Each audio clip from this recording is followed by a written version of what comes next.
Do you think rhythm and blues is drifting more and more towards rock and roll, so to say?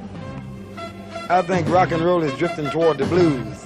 Rhythm and blues has been here for 100 years. As long as you can remember, people have been singing rhythm and blues.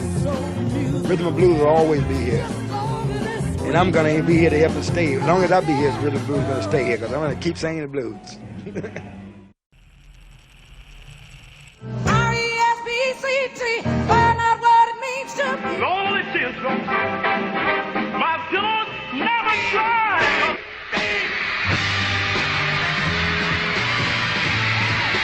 No matter what you do or say, I'm gonna love you today. The way you do the things you do, the way you do, all Depend on me. I decided long ago. Why promote an R&B Music Hall of Fame museum, you ask? Rhythm and blues, or R&B as it's been affectionately coined, is a cornerstone in music history. We at the Robinson Sports and Entertainment Group believe that the history of R&B and the culture in America that ignited it must be preserved. The museum is an in-depth educational experience that provides information, cultural enrichment, and entertainment for people of all ages. Soul is sometimes defined as the essence of the human spirit. In the popular music of the 1960s, soul meant something more tangible. It was a shout of joy, a cry of pain, and an emblem of uninhibited self-expression. R-E-S-P-C-T, find out what it means to me. R-E-S-P-C-T, you can't taste me. They were the days of American innocence. A father knows best. Lady Day passed on, and Fats Domino enticed the nation to visit Blueberry Hill. Elvis Presley burst out of Mississippi like a tornado, gathering followers from every sphere of American life. There was a cultural tidal wave in his hips and music. Radio stations flooded the country with this new sound from the South. But the roots of that music, the originators, remained unknown. These pioneers of rhythm and blues could be found at the far reaches of the radio dial, playing soulfully for their loyal fans. But they were confined to frustration as they watched their white counterparts triumph with the style they'd created. Struggling to find the key to mainstream America's heartbeat, scores of black artists and record companies searched for a new sound that would free them from the race music label. Ever since Louis Jordan had burst onto the scene, Black America had developed a taste of upbeat urban rhythms. But on every level, American life was racially segregated, and the record industry was no different. Until 1947, black music was known as race music. Jerry Wexler, a reporter at Billboard magazine, was asked to find a more politically acceptable term. There was some feeling that this was beginning to be resented, this race record business. And it was decided by the music staff to change the category race music. And we used to put the book to bed on a Friday night and come back to work on a Tuesday. And so Paul Ackerman, the editor, said, when you all come in on Tuesday, let's have some ideas of what we should change this to. So everybody chipped in with a notion, and I said, what about rhythm and blues? They said, oh, we like it. So it was no big deal at the time. WDIA in Memphis, Tennessee was the first black programmed 50,000-watt radio station in the nation. So the only voice of the black community at that time was a black DJ. Nat D. Williams, B.B. King, Rufus Thomas. That was the beginning of personality radio. We had been denied an opportunity maybe for the movies.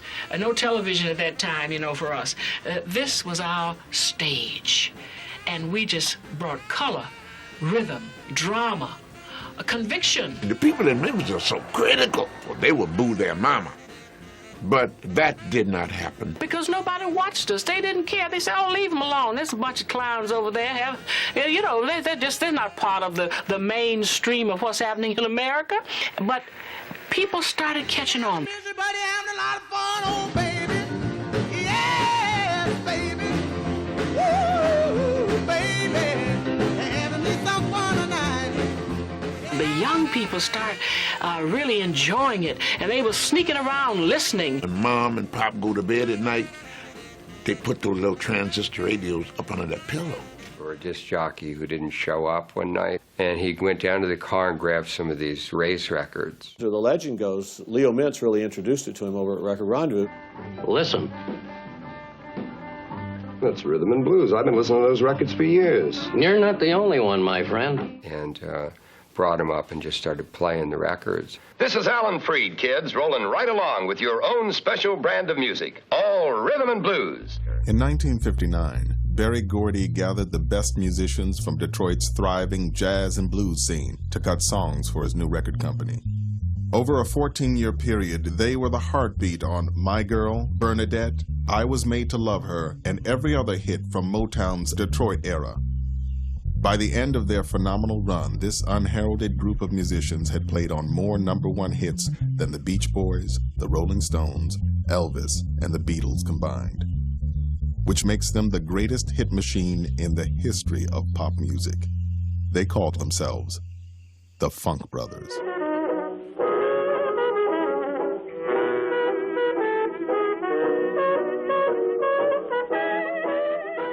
American music, which is jazz, rhythm and blues, rock and roll, you know, that became the music of the world. I mean, every country still have their own music. They all like their own music. But then they have black American music and the white imitation of that black American music. Ruth Brown, the first significant singer for Atlantic Records, had been asking for her fair share of royalties for over 20 years. And I was working in a private home, and I heard my music being played on the air, and the announcer speaking and giving all these wonderful accolades to my contributions to the music. And all of a sudden I decided, well, that's all good and true, but where's the check? She was not alone. Early rock and roll history was all hustle and hum. Payment of royalties was avoided like the plague. But with the advent of box sets and CDs, the royalty issue came to a head. Ahmet felt obliged to face the music. Although Atlantic was now owned by Warner Communications, he said, "I'm still here, so I feel responsible." In 1988, Atlantic made reparations and reformulated their royalty structure. In addition, they donated $2 million to form the Rhythm and Blues Foundation for the support of veteran R&B artists. You know, all the performers that came before you, and they make their own maps, you know, and they leave them for you if you care to read them, you know. There's an art to it, and those guys were the masters, you know. All the soul greats they were the masters at it. And you got quite a few others, but those legends shows you how to do it. Apart from its gospel and blues heritage, soul had tangled roots in the world of independent record companies, which created music for a segregated audience. They were called, at that time, race records. And they would have the word race on the record. The strong ones were black artists coming through the independent record companies. At that time, the music was being controlled by Chess Checker and Argo Record Company, Atlantic Record Company, companies like that were smart enough to sign up black artists and merchandise and market these black artists.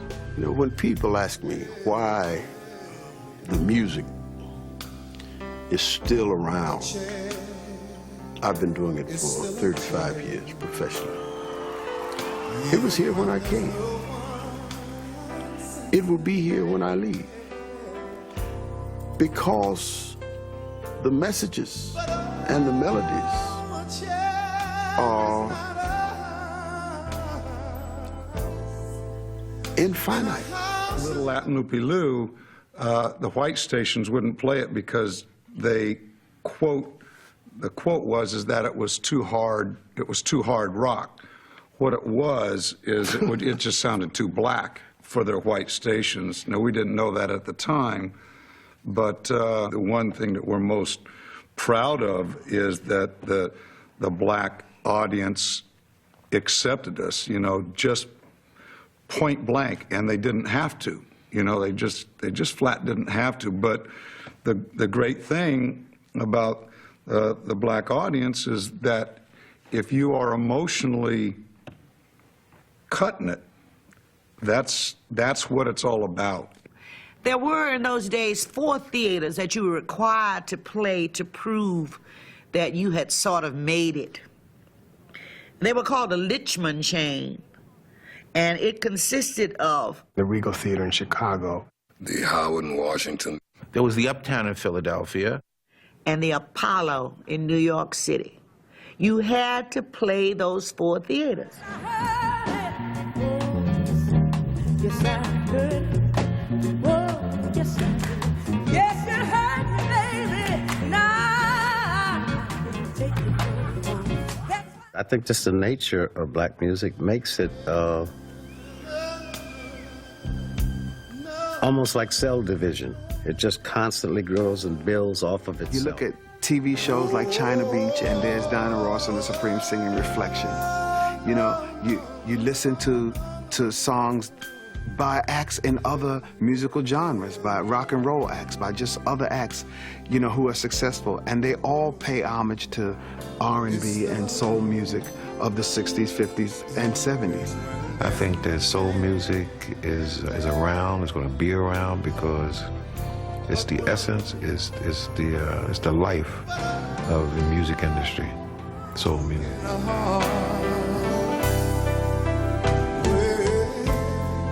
Now and then I call your name,